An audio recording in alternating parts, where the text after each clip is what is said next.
10 টাকার 2 প্যাকেট গুঁড়া দুধ আর 1 কাপ সুজি দিয়ে আজকে চমৎকার একটি রেসিপি শেয়ার করব। আর আমাদের আজকের এই রেসিপিটি এতটাই মজার যে আগে কেউ তৈরি করেননি বা খাননি। তো চলুন ঝটপট রেসিপিটা দেখে নিই। এখানে একটা হাঁড়িতে আমি 2 কাপ পানি দিয়ে দিচ্ছি আর পানিগুলো জাল দিয়ে দেব, চুলার জালটা ধরিয়ে দেব। আর 2 প্যাকেট গুঁড়া দুধ আমি এখানে দিয়ে দিচ্ছি। গুঁড়া দুধ দিয়ে সাথে সাথেই নাড়িয়ে নিতে হবে। গুঁড়া দুধ ভালো করে মিশিয়ে এলে আর দুধটাও সামান্য গরম হয়ে আসলেই আমি 1 কাপ সুজি দিয়ে দিচ্ছি। সুজিগুলো আমি ঠান্ডা অবস্থায় দেব, মানে দুধটা মোটামুটি গরম হয়েছে। একেবারে গরম দুধে দিলে সামলাতে পারা যায় না। এটা আপনারা পানি দিয়েও করতে পারবেন, তবে দুধ দিয়ে করলে খেতে ভালো হয়।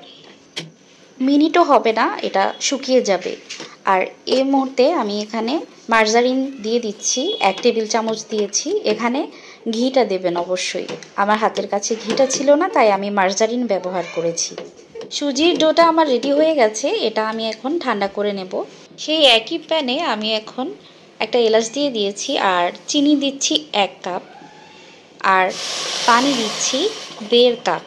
তবে যারা ঘন শিরাটা পছন্দ করেন তারা এখানে 1 কাপ পানি আর 1 কাপ চিনি দেবেন।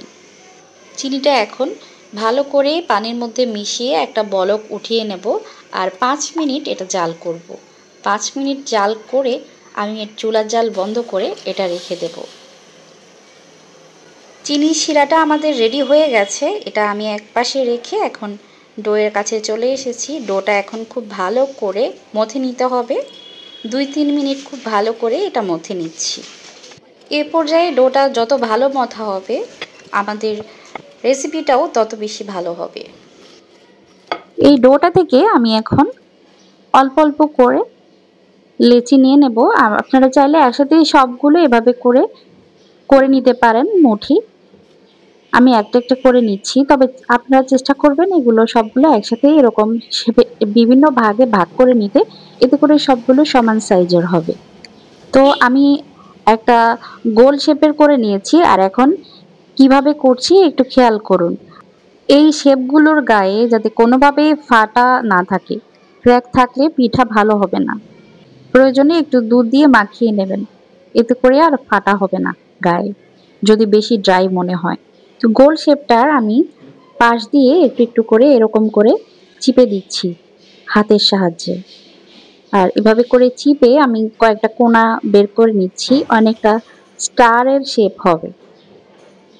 এটা আপনারা চাইলে কুকি কাটার দিয়েও কেটে নিতে পারেন, তবে আমি হাত দিয়ে করছি কারণ অনেকের বাসায় এই কুকি কাটার তো থাকে না, তাই হাত দিয়ে করে দেখালাম। ডোটা হাতে লেগে যায় না, যেহেতু আমরা এখানে মার্জারিন ব্যবহার করেছি। তো যাদের বাসায় মার্জারিনটা অথবা ঘিটা থাকবে না তারা এখানে তেলও দিতে পারবেন, তবে সবচাইতে ভালো হয় ঘিটা দিলে। আর ঘি বা মার্জারিন দেওয়ার কারণে এটা হাতে লেগে যায় না।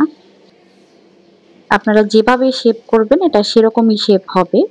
আপনারা চাইলে পাতার মতো করেও তৈরি করতে পারেন, আপনাদের ইচ্ছা। সুজির পিঠাগুলো আমি সবগুলো তৈরি করে নিয়েছি আর চুলায় চলে এসেছি ভাজতে। একটা প্যানের মধ্যে আমি পর্যাপ্ত পরিমাণে তেল মিডিয়াম হিটে গরম করে নিয়েছি। এগুলো গরম তেলে ভাজতে হবে, ঠান্ডা তেলে দিলে এগুলো ভেঙে যায়।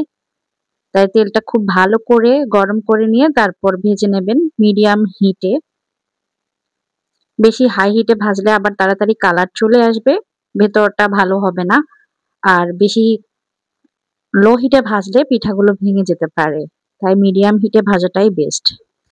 তাই আমি শুরুতেই একটা পিঠা দিয়ে চুলার হিটটা বা তেলের তাপমাত্রাটা চেক করে নিয়েছি।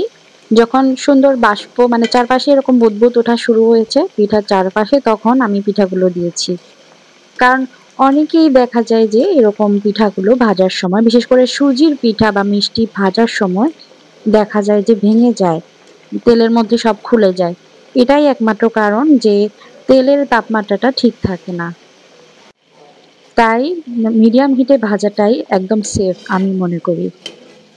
তো আপনাদের টিপস দিতে দিতে এদিকে কিন্তু আমার পিঠা ভাজা হয়ে গেছে। আমি উঠিয়ে নিচ্ছি এগুলো, এরকম পারফেক্ট কালার করে ভেজে নিয়েছি। আর একটু সময় নিয়ে ভাজবেন, মিডিয়াম হিটে ভাজলে দেখবেন এগুলো এরকম কালার আস্তে আস্তে একটু সময় লাগবে, তো সেই সময়টা দেবেন। আবার হাই হিটে দিয়ে তাড়াতাড়ি নামিয়ে ফেলার ধান্দায় থাকবেন না, তাহলে কিন্তু আবার ভেতরটা মানে ওই রকম দানাদার হবে না। তো আমি শিরাটা আরেকটু গরম করে নিচ্ছি। শিরা দিয়ে জাল দেওয়া যাবে না। যেহেতু আমি এটা পাতলা করে শিরা তৈরি করেছি, শিরা দিয়ে যদি জাল করেন সেক্ষেত্রে কিন্তু এই মিষ্টি পিঠাগুলো, এটা মিষ্টিও বলতে পারেন, পিঠাও বলতে পারেন, আপনাদের ইচ্ছা। তবে এই পিঠাগুলোর যে উপরের লেয়ারটা আছে এটা খুলে যাবে। তাই এগুলো শিরায় দিয়ে, মানে শিরাটা গরম শিরায় দেওয়ার চেষ্টা করবেন। আর পিঠাগুলো সবগুলো আগে ভেজে একটা প্লেটে উঠিয়ে নিবেন। এরপর যখন কিছুটা ঠান্ডা হয়ে আসবে তখন এগুলো শিরার মধ্যে দিবেন। সরাসরি শিরার মধ্যে দিয়ে দিলে, মানে পিঠা ভাজার পর সরাসরি যদি শিরায় দিয়ে দেন, সেক্ষেত্রে পিঠাগুলো যে ভেতরে ভেতরে কুক হয় সেই জিনিসটা আর হয় না।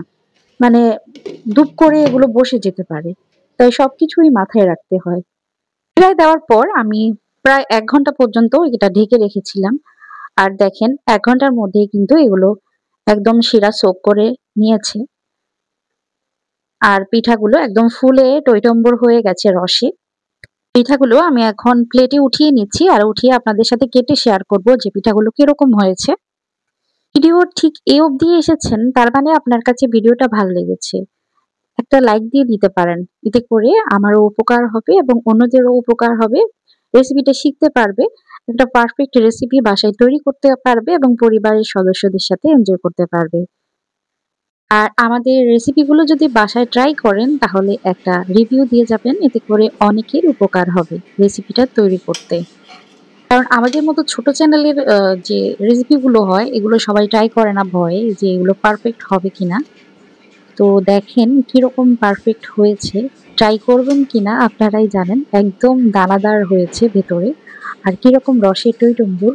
আপনারা যদি রসালো খেতে চান সেক্ষেত্রে ২ কাপ চিনি আর ২ কাপ পানি বা ২.৫ কাপ পানি দেবেন, এতে করে একদম রসে ভরপুর থাকবে। তবে সেক্ষেত্রে মিষ্টিটা একটু বেশি হয়ে যাবে। তো আজকে এখানেই বিদায় নিচ্ছি, আবার দেখা হয়ে যাবে নতুন কোনো রেসিপি নিয়ে। ততক্ষণ পর্যন্ত আল্লাহ হাফেজ।